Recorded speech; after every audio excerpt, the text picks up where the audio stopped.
Recrudece la guerra. Ucrania atacó otras refinerías petroleras rusas, mientras que Moscú bombardeó una estación de trenes y un barco en el Mar Negro.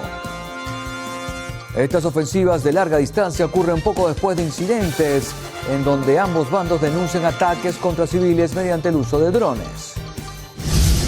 Este jueves se instala oficialmente la mesa de diálogo entre la Asamblea de 2015 y la representación del gobierno encargado de Delcy Rodríguez. Para la tarde de este jueves se tiene prevista la segunda demolición controlada en Playa Grande. Ami Torres nos cuenta más. Adelante. Sí, efectivamente, los alrededores de la residencia Samantha en Playa Grande, Parroquia Urimares, se encuentran custodiados por efectivos de la Fuerza Armada Nacional, así como también de los cuerpos de seguridad. Esto como parte del procedimiento vinculado a la demolición controlada que se tiene prevista para la tarde de este jueves de la Torre B de esta edificación. Hoy también en la misión meridiana tendremos especialistas estadounidenses inspeccionaron las instalaciones de la represa del Guri. Aeropuerto Internacional de Maiquetía recibió su segundo vuelo de carga procedente de Bogotá con más de 13.000 toneladas de insumos. Hallan un lote de pollos descompuestos en los alrededores del matadero de Santa Ana en Anzoátegui.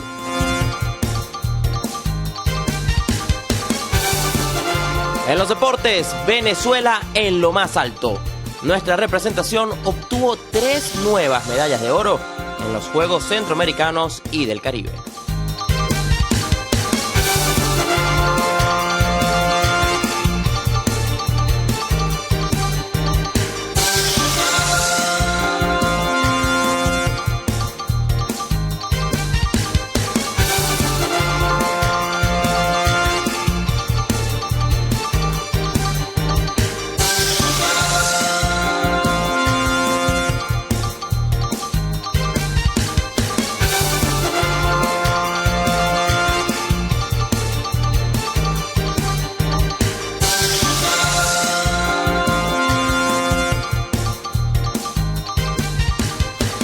¿Qué tal, amigos televidentes? Sean bienvenidos a la presente emisión del Noticiero Televen. Claudia Hernández y Héctor Matos, estamos listos para informarles. Hola, Claudia, ¿cómo estás? Muy bien, Héctor, ¿cómo estás tú? Muy bien, gracias. Me alegra y es un placer acompañarles como siempre para llevarles los detalles de las informaciones más destacadas hasta el momento. Comenzamos.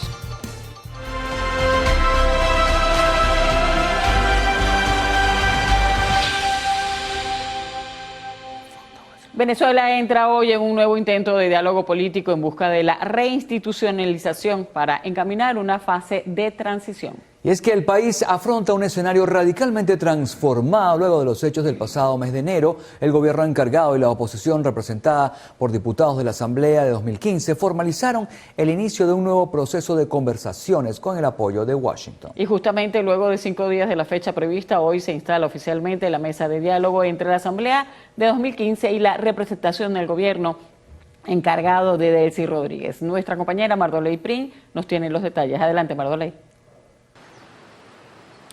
Sí, así es, muchísimas gracias por el contacto. El sitio escogido para este encuentro ha sido el Centro de Convenciones del Parque Simón Bolívar, ubicado en La Carlota. Recordemos que allí se están llevando a cabo las sesiones del Parlamento, luego que la sede del Palacio Federal Legislativo se viera afectado por el doble terremoto. A este encuentro presencial se llega luego que el 1 de agosto no se pudiera dar la instalación formal, como había sido anunciado, y ese día se emitieron 2 comunicados, luego de una llamada entre Jorge Rodríguez y Dinora Figuera. Se explicaban entonces ahí ambas delegaciones que son 3 los puntos de agenda principal. Tiene que ver con la reconstrucción después del doble terremoto, el fortalecimiento de la democracia y también garantías, y incluso con la llegada de Dinora Figuera, que hay sobre la mesa temas como lo que va a ser la revisión de la conformación del Consejo Nacional Electoral, también Supremo de Justicia. Queda sobre la mesa y debatido en distintos sectores políticos lo que es la situación de los partidos que han sido judicializados y también la inhabilitación de algunos dirigentes. quedará esperar ya luego de esta instalación que se anuncie cómo quedarán las mesas de trabajo y cómo estarían conformadas. Recordemos que son 5 los integrantes de la delegación que encabeza Jorge Rodríguez y que son 5 principales más 4 integrantes de una comisión de apoyo, la delegación opositora, en este caso de la Asamblea de 2015. Nosotros estaremos al tanto para llevarles todos los detalles de este diálogo que tiene muy en la expectativa al país. Con esta información regresamos del pase al estudio. Gracias, Mardoley. Bueno, muy importante esta información, muy noticioso el día de hoy, Claudia. Se pudo conocer que hasta el momento no está previsto que las delegaciones ofrezcan declaraciones sobre el proceso. Al culminar la jornada, seguramente se emitirá posiblemente un comunicado. Un proceso en el cual todos los venezolanos tienen muchísimas expectativas y han depositado su confianza y su esperanza. Seguimos con más información.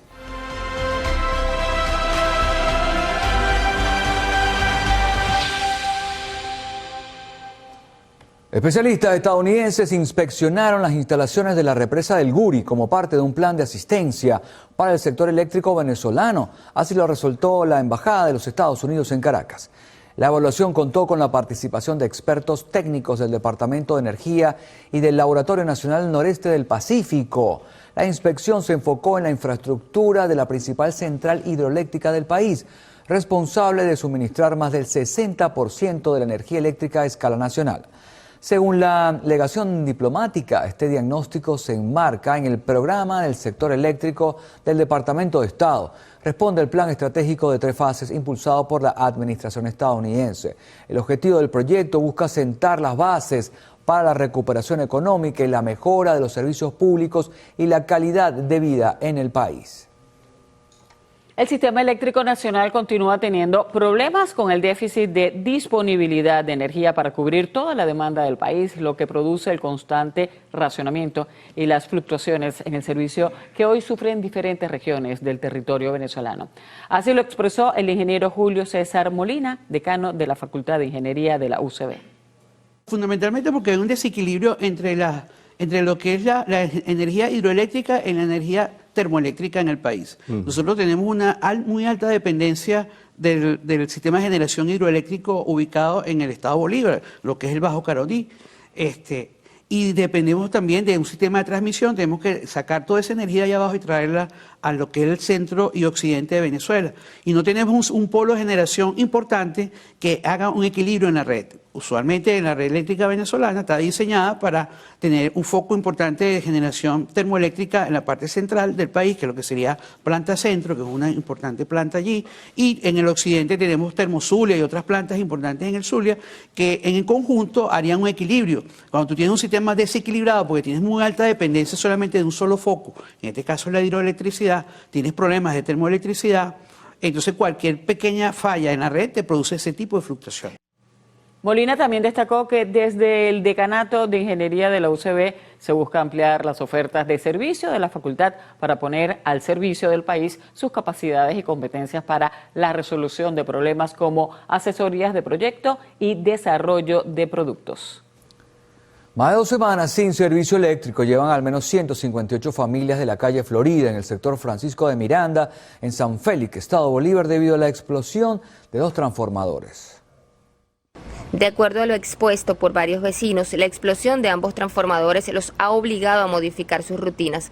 Tareas como comprar alimentos, dormir, estudiar, trabajar y hasta recrearse han cambiado. Realmente hemos pasado días muy malos, la verdad.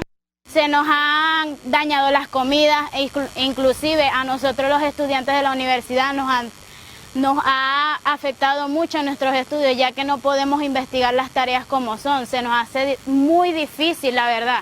No simplemente es porque el calor no podemos descansar bien. Ya llegamos de la universidad demasiado tarde. Ya estamos cansados, ya los alimentos se han dañado. Hay una señora operada del seno y esa señora está sufriendo una quimioterapia. Por favor, tengan un poquito de conciencia humana. Entonces, me molesta. ¿Por qué? Porque entonces cuando vienen aquí, quieren aparentar que están haciendo mucho y no hacen nada, no nos dan respuesta de nada. Queremos respuesta, pero no dicen nada. ¿Ves? Entonces aquí estamos todos esperando. Entonces nadie nos da una respuesta, nadie nos dice nada. Dígame usted, ¿qué podemos hacer? ¿Qué hacemos? Habitantes de otros sectores como Cristóbal Colón, Las Amazonas y Las Teodoquildas, ubicadas en el municipio de Caroní, también reportan afectaciones por transformadores dañados en sus comunidades, fallas que atribuyen a las constantes fluctuaciones en el sistema eléctrico. Desde el estado Bolívar, Andrea Calma, Televen. Vecinos de la zona sur de San Carlos, en el estado Cojedes, protestaron pacíficamente para exigir la solución al problema en el sistema eléctrico. Vecinos de sectores como Los Iraníes, Dos Chaguaramos y La Herrereña se concentraron en la entrada de la comunidad Monseñor Padilla en rechazo a los constantes apagones que se registran a diario. Aseguran que al día se va la luz por más de 5 horas, afectando no solo a quienes pernoctan en los hogares, sino también a los comerciantes. Ya los apagones son más constantes, ya no lo aguantamos más. ¿Hasta cuándo? Nosotros le pedimos al gobierno nacional que organice, que organice un programa controlado de recorte o de ahorro energético, pero es que ya esto se salió de las manos. Ya no son 4 horas, de 4 horas pasaron a 5, de 5 pasaron a 6, de 6 a 7, ya vamos por 8 horas. Y entonces queremos, ya basta, el comercio está fracasado. ¿Cómo puede trabajar un comerciante con un racionamiento o con un problema como el que tiene con el sistema eléctrico? Los habitantes de la zona sur estamos cansados de esta situación. Ya no sabemos a qué hora nos toca, ya no sabemos qué hacer con nuestros alimentos.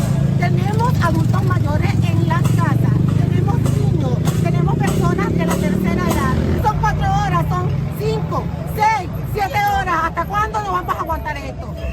Los vecinos aseguran que estos racionamientos son imprevistos y que afectan también al sector salud, por lo que solicitan una pronta solución a esta crisis eléctrica que ha generado un impacto emocional y social en los ciudadanos.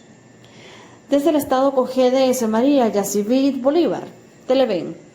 Este jueves fue confirmada la muerte bajo arresto domiciliario en Venezuela del preso político uruguayo José Breijo a sus 71 años. José Breijo había sido imputado por terrorismo, permaneció 2 años y medio en prisión donde le diagnosticaron un edema doble pulmonar, una condición crítica que surge por exceso de líquido en los pulmones. En mayo pasado salió de prisión bajo la ley de amnistía, pero con la condición de cumplir arresto domiciliario. Cuando llegó a su departamento lo encontró tomado. Tuvo que dormir varios días en el pasillo del edificio. Se pudo conocer que en los últimos meses su condición de salud empeoró, falleciendo en su casa este jueves y sin poder gozar de la libertad plena. Algunos presos políticos recluidos en el centro penitenciario del Fuerte Guacaipuro habrían iniciado una huelga de hambre para protestar contra la vulneración sistemática de sus derechos fundamentales y supuestos incumplimientos de acuerdos por parte del ministro del Servicio Penitenciario, Julio García Serpa. Nuestro compañero Manuel da Silva nos tiene los detalles.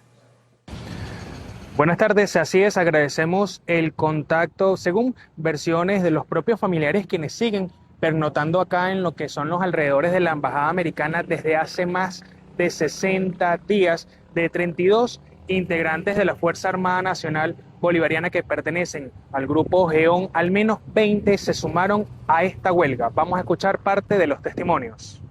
Perfecto. Ellos comenzaron la huelga de hambre el día de ayer.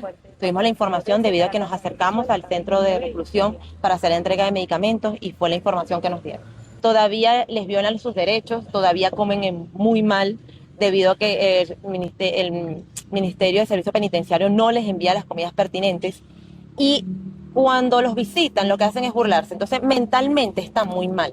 Familiares de los presos políticos también exigen que este tema sea tratado como punto número 1 en el diálogo que se ha trazado la actual Asamblea Nacional con la Asamblea Nacional 2015 para que puedan liberar todos los presos políticos. Nosotros, por supuesto, estaremos atentos a cómo se desarrolle esta noticia y les estaremos informando a ustedes en las próximas emisiones. La invitación es que sigan en sintonía de Televen.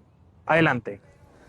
Gracias por el reporte. Y como parte de la reactivación de vuelos de carga en el Aeropuerto Internacional Simón Bolívar de Maiquetía, esta semana recibió un segundo vuelo procedente de Bogotá con más de 13.000 toneladas de insumos y productos. El aterrizaje marca el inicio de una fase de restauración progresiva tras las graves afectaciones de la terminal aérea por el terremoto. Las autoridades destacaron que además de restablecer los servicios de carga y descarga, se avanza en obras de modernización estructural. En Aragua se anunció el comienzo del proyecto para desarrollar el Aeropuerto Internacional Libertadores de América, que se convertirá en el más grande de Venezuela, posicionándose como un importante centro de conectividad y desarrollo en la región. El proyecto espera ser presentado ante el Congreso de los Estados Unidos, la Asamblea Nacional y en ronda de negocios internacionales, esto en el mes de septiembre, acción que espera transformar la dinámica económica del centro del país. A partir de hoy se ha instalado una primera mesa técnica profesional donde comienza a elaborarse el proyecto del Aeropuerto Internacional Libertadores de América. Palo Negro cuenta con una pista de concreto hoy aproximadamente de 3.170 metros, una ubicación central, tradición industrial, proximidad con Maracay y conexión con el principal corredor vial del centro del país. Para llegar allí necesitamos terminales, plataformas, calles de rodaje, sistemas de navegación, servicios de emergencia, accesos, aduana, migración y una rigurosa certificación aeronáutica. Explicó que este proyecto estará enlazado con ordenanzas municipales que incentiven la economía y la generación de nuevos empleos. Una serie de ordenanzas que va a trabajar nuestro Consejo Municipal que tienen que ver con desarrollo urbano, un nuevo plan de desarrollo urbano local, van a tener nuevas zonificaciones, ordenanzas de impulso a las actividades económicas. Y es muy importante para que cadenas de hoteles ya se vayan instalando en Palo Negro. Desde el estado Aragua, Edgardo Navas, Televen. ¿Cuánto cuesta realmente mover a una alta autoridad o a un equipo de gobierno cuando viajan en misión oficial? Más allá de lo que vemos en las imágenes públicas, detrás de un vuelo ministerial o ejecutivo hay una compleja maquinaria financiera que puede superar los $18,000 por cada hora de viaje. Movilizar a un ministro, a una delegación diplomática o a un grupo de altos ejecutivos no es tan simple como comprar un boleto en un vuelo comercial. Entran en juego factores como la confidencialidad, la flexibilidad de itinerario y la seguridad institucional. Pero, ¿cómo se desglosa esa factura? Hoy les presentamos un análisis de lo que hay detrás de estas operaciones. Existen principalmente dos formas de volar: en un avión de la flota del Estado o mediante el alquiler de un charter privado. Si se opta por el charter comercial, la tarifa depende directamente del tamaño y alcance del avión. Sin embargo, si la comitiva viaja en una aeronave oficial, no se paga la comisión comercial, pero el Estado debe asumir los costos operativos directos, combustible y reservas de mantenimiento. Pero el aire es solo la mitad de la historia. El verdadero costo oculto está en la tierra. Usar terminales privadas y cubrir las tasas de aterrizaje puede costar hasta $2.500 por escala. Y si la agenda obliga al avión a quedar separado varios días esperando a la autoridad, las empresas cobran una penalización diaria de hasta $3.000, a lo que hay que sumar el hospedaje de la tripulación, la seguridad y el catering VIP. Al final, la logística terrestre representa cerca del 40% del costo total de la misión.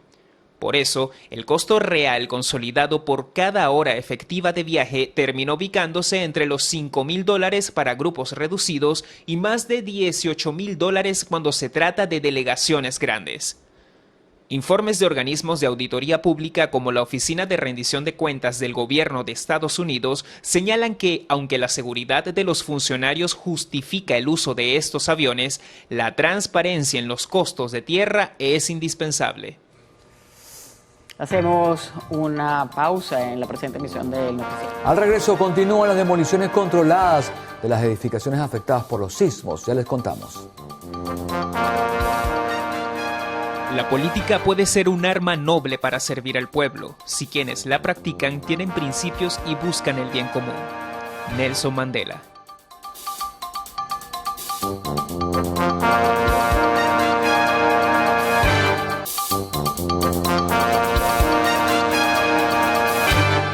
Para la tarde de este jueves se tiene prevista la segunda demolición controlada en Playa Grande de las 35 que hasta ahora han sido determinadas por la Comisión Presidencial para la Evaluación de Habitabilidad e Infraestructura con asesoría de programas de las Naciones Unidas para el Desarrollo.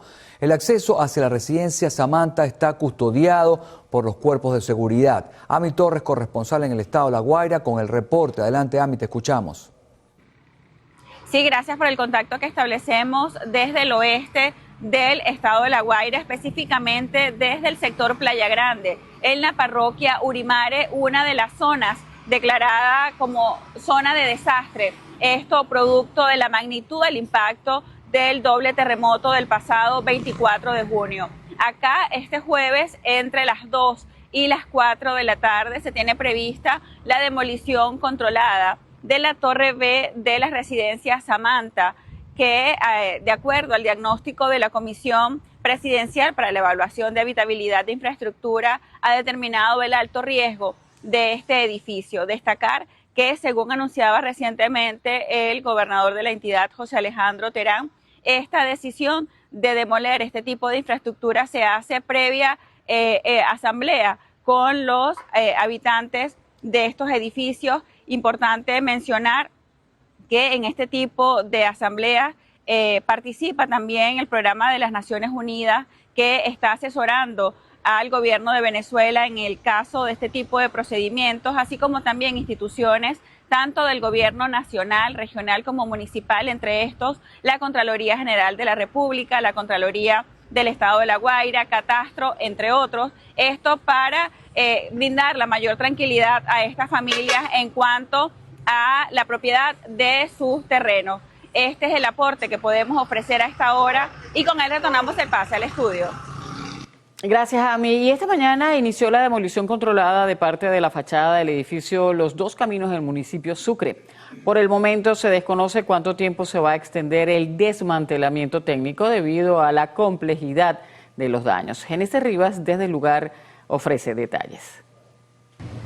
Sí, me encuentro justo acá en las residencias Los Dos Caminos, donde justo en este momento se está llevando a cabo la demolición controlada pues de parte de la fachada de esta edificación. Esta estructura pues tiene etiqueta roja y son al menos 165 personas las que hacen vida acá en este lugar, pero voy a dejar que sea Thais Briceño, arquitecto del municipio Sucre, quien nos dé los detalles justamente pues de estos trabajos que están haciendo pues el día de hoy.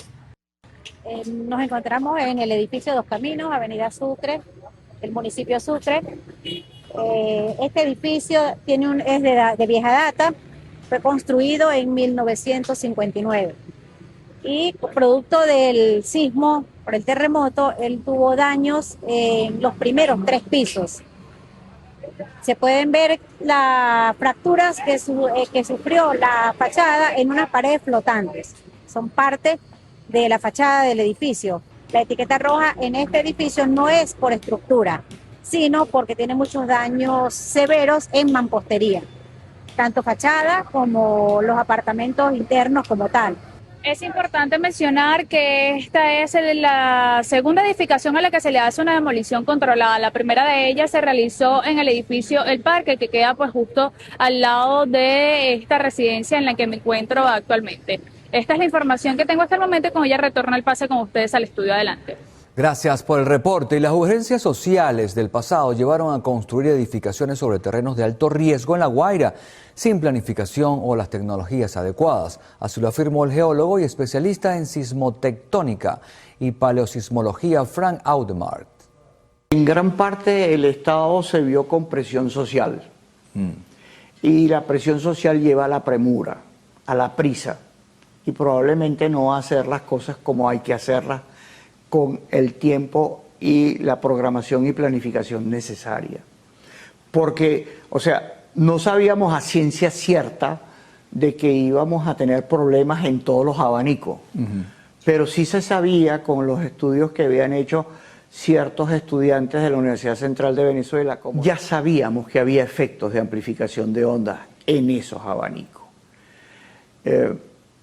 Yo pienso que ahora tendremos que tomarlo mucho más en serio y yo recomiendo muy sinceramente que en este caso no sigamos esas mismas prisas, esos mismos apuros, y que desde Funvici, porque es potestad de Funvici, es hasta obligación de Funvici, dirigir estos estudios de microzonificación sísmica.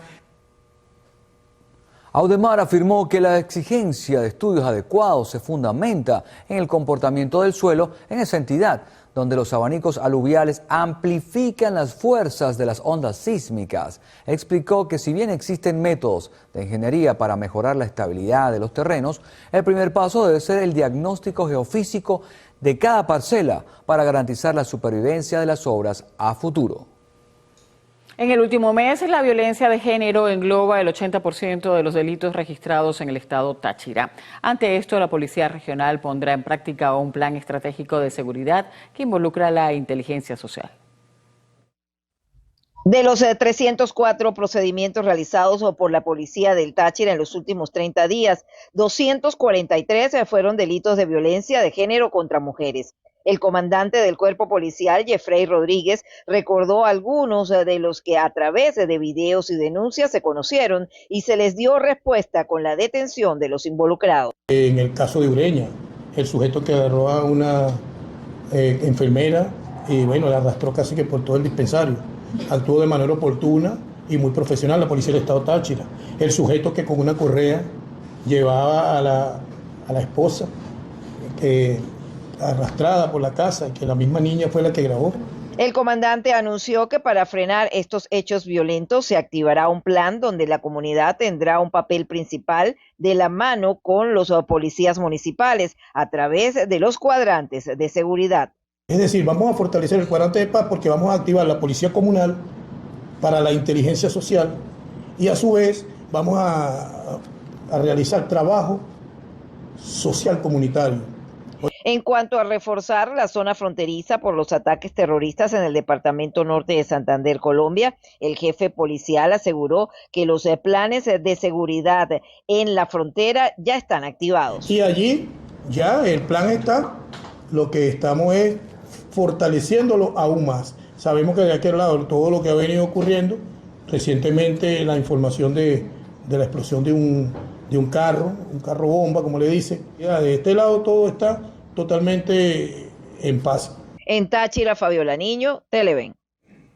Comisiones de la Policía Nacional Bolivariana ejecutaron la detención de 2 hombres señalados por el delito de violencia sexual continuada en perjuicio de 3 mujeres, entre ellas 2 menores de edad. Nuestro corresponsal Juan Manuel Oviedo con el reporte. Adelante.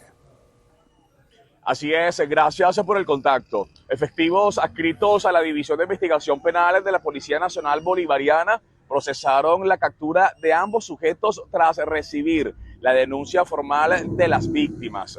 De acuerdo con el reporte policial, los afectados son 2 adolescentes y una mujer adulta. Se encontraban en un local nocturno de Barquisimeto cuando les habría sido suministrada una sustancia oculta en sus bebidas. Tras quedar en estado de indefensión, los sospechosos las trasladaron bajo coerción a una vivienda particular donde se habría cometido el abuso.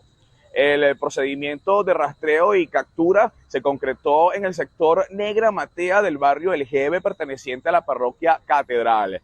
Ambos sujetos se encuentran a la orden del Ministerio Público para dar inicio a las diligencias penales correspondientes. Con esta información devuelvo el contacto al estudio en Caracas. Adelante.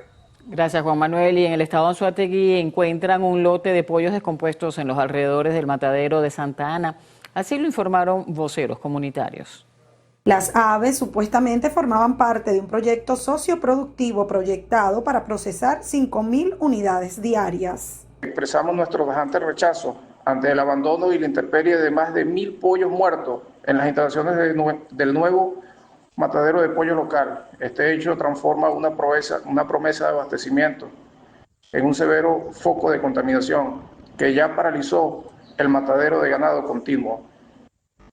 Esta situación vulnera formalmente la legislación venezolana, la Ley Orgánica de Salud, la violación de protocolos de bioseguridad y prevención de riesgos epidemiológicos, la Ley Penal de Ambiente y la Ley de Gestión Integral de la Basura, delito ambiental. Ante esta situación, la comunidad exige la intervención inmediata del Ministerio para la Salud y del Instituto Nacional de Sanidad Agrícolas Integral. Asimismo, solicitan a las autoridades iniciar una investigación formal. Desde la zona sur del estado Anzoátegui, Susana Quijada, Televen. Nueva pausa en el noticiero. Al regreso repasaremos lo más destacado del acontecer internacional.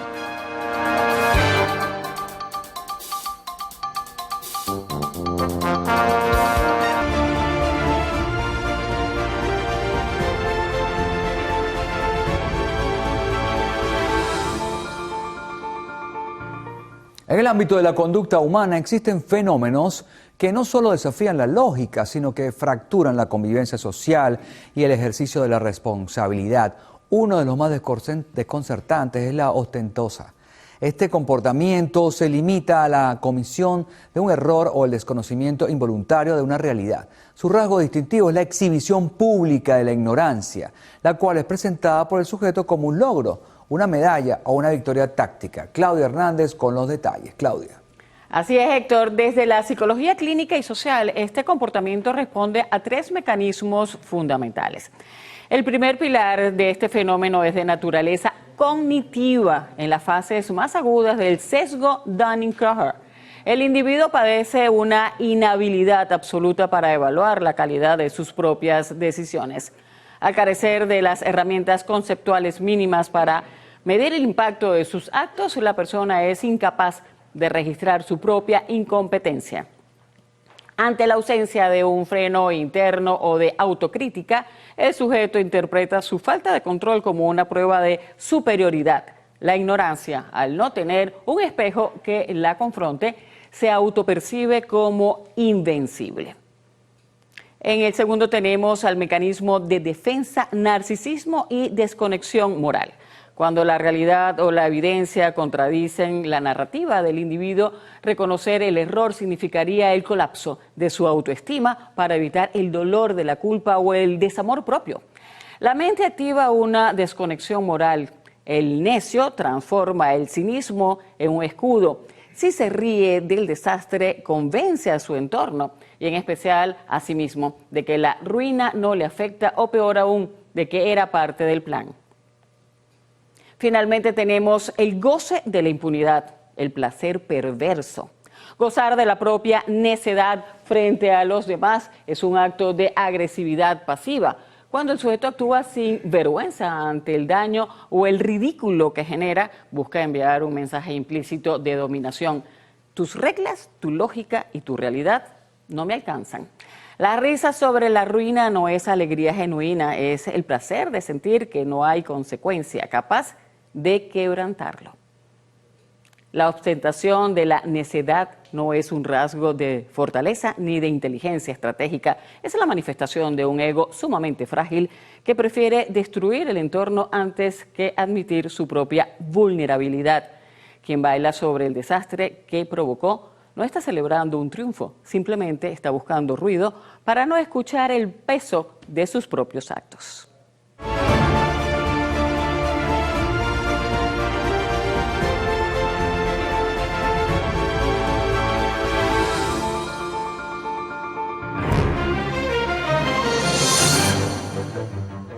En Guatemala, el número de personas evacuadas luego de la erupción del volcán de fuego es más de 1.700. Los servicios de emergencia han emitido una alerta roja y las condiciones vulcanológicas se han intensificado desde la noche del pasado martes. Ríos de lava han descendido por el volcán de 3.763 metros de altura y situado a menos de 100 kilómetros de la ciudad de Guatemala, donde la ceniza se eleva unos 6 kilómetros en el cielo.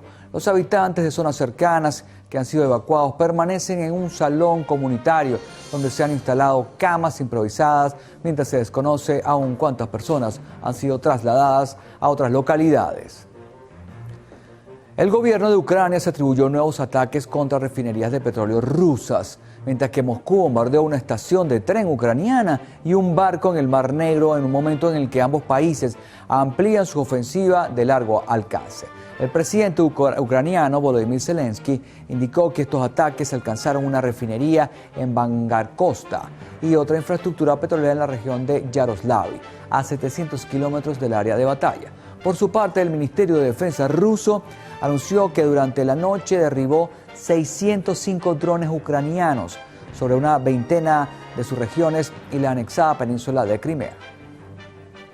El gobierno de Costa Rica investigará a más de un centenar de policías tras la filtración de un informe de inteligencia que los vincula con narcotraficantes. Un documento interno de la Dirección de Inteligencia y Análisis Criminal del Ministerio de Seguridad Pública identificó a 116 policías que supuestamente estarían ligados a bandas de tráfico de drogas, trata de migrantes y contrabando de alcohol. Ante esta situación, la presidenta Laura Fernández sentenció que no va a tolerar corrupción en los cuerpos policiales. Agregó que los agentes que resulten condenados irán a una prisión de máxima seguridad. En la República Democrática del Congo, la cifra de fallecidos por ébola se elevó a 1.801, mientras que los casos confirmados ascienden a 3.973. Según el último boletín con datos recopilados hasta el 4 de agosto, la tasa de letalidad se sitúa actualmente en el 45,3%. Además, 674 pacientes se encuentran en aislamiento u hospitalizados y 700 personas han logrado recuperarse de la enfermedad, mientras que la tasa de rastreo de contactos se encuentra en el 75,3%. Alertan que la epidemia se mantiene en la fase de transmisión sostenida, con un elevado nivel de circulación del virus.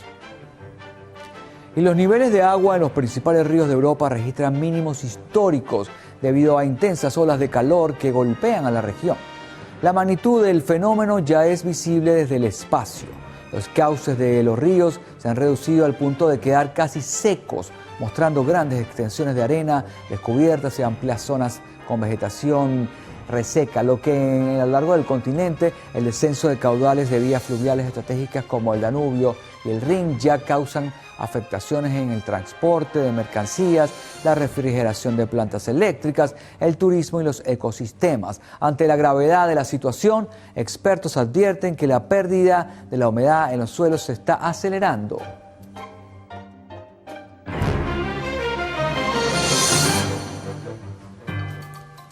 Hacemos una nueva pausa en el noticiero. Al regreso conoceremos más de la paradoja de la elección y cómo afecta a nuestra vida diaria. Ya les contamos.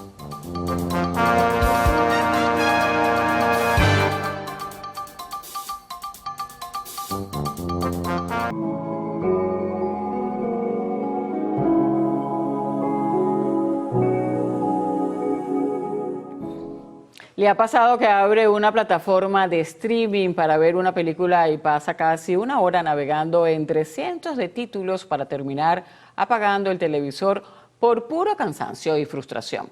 Analizamos hoy la paradoja de la elección, la ciencia de por qué tener demasiadas alternativas en el mercado del entretenimiento o incluso en las aplicaciones de citas paraliza nuestro cerebro, detona la ansiedad y nos garantiza la insatisfacción permanente. Héctor Matos nos cuenta más sobre este tema.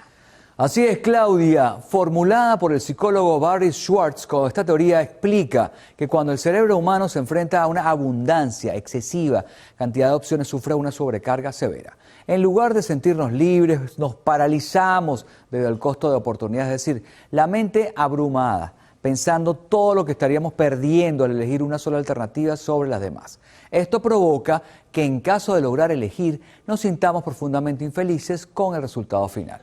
Como el menú de opciones era tan grande, nuestras expectativas se elevan a niveles irreales y ante cualquier mínimo fallo de lo que compramos o vemos, nos culpamos nosotros mismos asumiendo que entre miles de opciones debió haber una opción perfecta que no supimos encontrar, transformando la abundancia en un motor de insatisfacción crónica. Lo cierto es que para proteger su paz mental, optimizar su energía cerebral y aprender a disfrutar de las decisiones en la era del exceso, definamos de antemano qué necesitamos exactamente y cuánto o cuando encuentre justamente lo que la búsqueda se detenga. El camino de la perfección es el camino directo a la frustración. Si no puede hacer esto, disminuye artificialmente el tamaño del menú.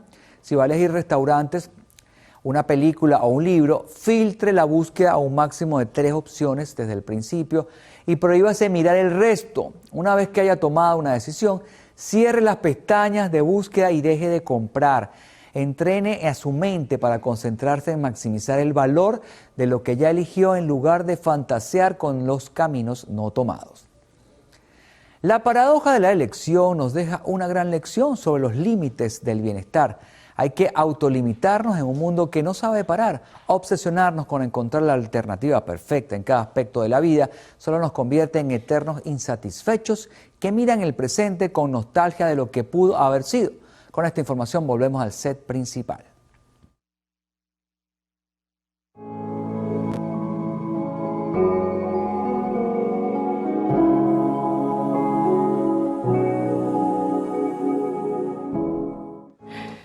Gracias, Héctor, por ese reporte. Es hora de activar las finanzas y planificar el día.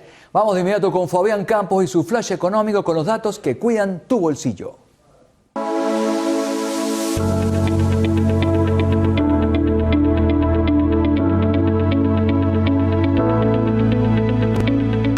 Sean bienvenidos a Flash Económico, el espacio donde traducimos los números a tu día a día. Soy Fabián Campos y hoy te voy a relatar el poder oculto detrás de tus decisiones de compra y cómo tu mente decide qué es verdaderamente indispensable cuando los precios en la calle cambian.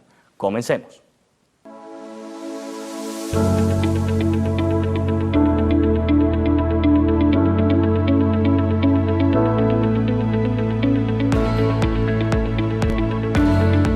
A diario tomamos decenas de decisiones financieras casi en piloto automático. En economía hay un concepto fascinante que explica nuestro comportamiento como consumidores: la elasticidad precio-demanda. Suena un término técnico y complejo, pero en realidad es la radiografía exacta de tu bolsillo. Básicamente, la elasticidad mide qué tan sensibles somos cuando el precio de un producto sube o baja. Si el precio del cartón de huevos sube y dejas de comprarlo para llevar otra proteína, decimos que tu demanda es elástica, ya que se estiró y se adaptó. Pero si el precio de tu medicina para la atención sube, la vas a comprar de igual forma porque es vital. Esa es una demanda inelástica. Nuestra psicología frente al consumo cambia drásticamente en momentos de crisis. Ante la emergencia reciente, la mente del consumidor venezolano reordenó sus prioridades en cuestión de horas. La demanda de productos de salud y bienestar se volvió totalmente inelástica, consolidando a las farmacias como el canal principal de abastecimiento para las familias. Frente a la incertidumbre, el venezolano demostró que la protección de la salud y del hogar no se negocia, sin importar las variaciones de precio en los anaqueles. Sabiendo cómo funciona nuestra mente al comprar, cómo usamos esto a favor para blindar el presupuesto de la familia. Aquí tienes un plan de acción para hoy. Haz la prueba de elasticidad en tu despensa, revisas tus facturas del último mes y separa tus gastos. Identifica claramente cuáles son inelásticos, gastos fijos en salud, alimentación básica, y cuáles son los elásticos, entretenimiento o gustos eventuales. Conocer esta frontera es tu primera línea de defensa. Aplica la regla de sustitución cruzada. Si un producto inelástico sube de precio, no sacrifiques tu presupuesto. Busca inmediatamente sustitutos que cumplan la misma función nutricional o práctica, pero de marcas o presentaciones que sean alternativas. Y tengo un fondo de reserva para lo inelástico. Destina siempre una pequeña porción de tu ingreso para crear un colchón exclusivo para esos productos esenciales. Así, cuando el mercado fluctúe, tendrás inventario físico o capital reservado para lo que no puedes dejar de comprar. Y justamente sobre ese tema nos llega una pregunta muy frecuente. Con tantas variaciones, siento que todos mis gastos se han vuelto obligaciones inelásticas. Ya no sé dónde recortar. ¿Qué nos recomiendas? La respuesta rápida es que replantees la utilidad del producto. A veces nos volvemos inelásticos por costumbre, pero no por necesidad. Por ejemplo, quizás crees que necesitas una marca específica de un producto de limpieza, pero si evalúas fríamente, otra opción más económica hace exactamente el mismo trabajo. Y en resumen, entiende qué gastos en tu vida son de goma y cuáles son de piedra. Esa simple clasificación basada en tu propio comportamiento es tu mejor escudo financiero. Y recuerda el tip del día: quien domina la flexibilidad de sus propias decisiones jamás quiebra en su presupuesto. Soy Fabián Campos y nos vemos en un nuevo segmento para seguir actualizando tus finanzas aquí en Televen.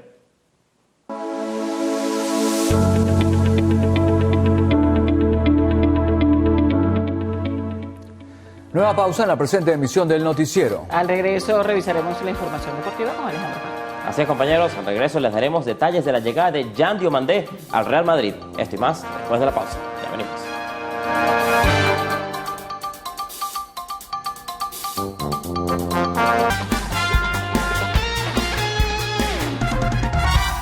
Feliz día, amigos televidentes, les saluda Alejandro Parra y vamos a iniciar con nuestro repaso de la información deportiva. En la Liga Venezolana de Béisbol Profesional todavía existe la duda si Michael García jugará o no el año que viene. Michael no se cerró a la posibilidad de jugar con los Tiburones de La Guaira, pero hubo un intercambio de comentarios entre el MVP del Clásico Mundial y el propietario del club, que terminaron en la solicitud de cambio del villano.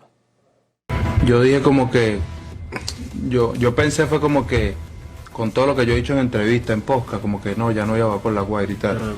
Pero después con lo que pasó, no me importa si la gente dice como que me cayó la salida en la cara. No, sino que no lo estoy haciendo, ni siquiera lo voy a, si juego, ni siquiera lo voy a hacer por el equipo. Lo voy a hacer por lo que pasó en La Guaira. Este comentario causó molestias al dueño de la divisa salada, quien criticó la mentalidad del pelotero Grande Liga, a lo que García simplemente respondió con que lo cambiara. Nos quedamos en el béisbol porque Danry Vázquez ofreció disculpas luego de lo ocurrido en la Liga Mexicana de Béisbol. Vamos a verlo. Lo que hice estuvo muy mal, reaccioné ante una acción que tomé como provocación y asumo completamente la responsabilidad por mis actos. Estoy aquí para dar la cara, reconocer mi error y aprender de él. Estoy arrepentido de todo lo que pasó y les aseguro que estoy trabajando en mi persona para que algo así no vuelva a pasar.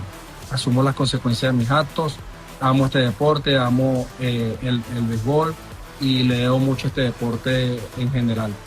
Aunque el hecho causó su suspensión indefinida del campeonato, el mirandino agradeció a la Liga Mexicana por todas las oportunidades que le ha brindado durante el tiempo que lleva en el país. Y la novela de Jan Diomandé tuvo un final feliz, y es que el extremo marfileño será nuevo jugador del Real Madrid. El ex Leipzig ya es jugador de la Casa Blanca, así anunció el club a través de un comunicado. Hace 2 semanas se había anunciado el fichaje por distintos medios, pero por diferentes cuestiones no se pudo oficializar. Diomandé, de 19 años, llega al club por 125 millones de euros y con variables podría alcanzar hasta los 140 millones. Jan viene de marcar 12 goles y repartir 8 asistencias en la última Bundesliga alemana. Y hablando del Real Madrid, parece que Vinicius tendría mucha confianza para firmar su renovación con el conjunto merengue. Según distintos medios, el brasileño estaría muy cerca de tener un nuevo acuerdo con el Real Madrid, a pesar de los contactos que tiene con el Arsenal. José Mourinho sería uno de los principales involucrados para mantener al extremo ex Flamengo. Vini, el día de ayer, fue protagonista de una polémica luego de borrar sus publicaciones en redes sociales, a lo que catalogaron como un mensaje de protesta luego del fichaje justamente de Jan Diomandé por el Real Madrid. Y los Juegos Centroamericanos y del Caribe tuvieron una sólida jornada el pasado miércoles. Vamos a ver cómo quedaron las cosas. 3 oros en la última fecha, 2 en el levantamiento de pesas, con Wilkeiner Lugo y Patricia Mercado, y lo otro llegaría en el karate, gracias a la eterna Jorgeli Salazar, que no decepcionó, obteniendo un 9-0 en la final contra la representante de la República Dominicana. Venezuela actualmente se encuentra con 25 preseas doradas y 150 medallas totales en el 4º lugar de estos Juegos. Y con esto finalizamos la información deportiva por el día de hoy.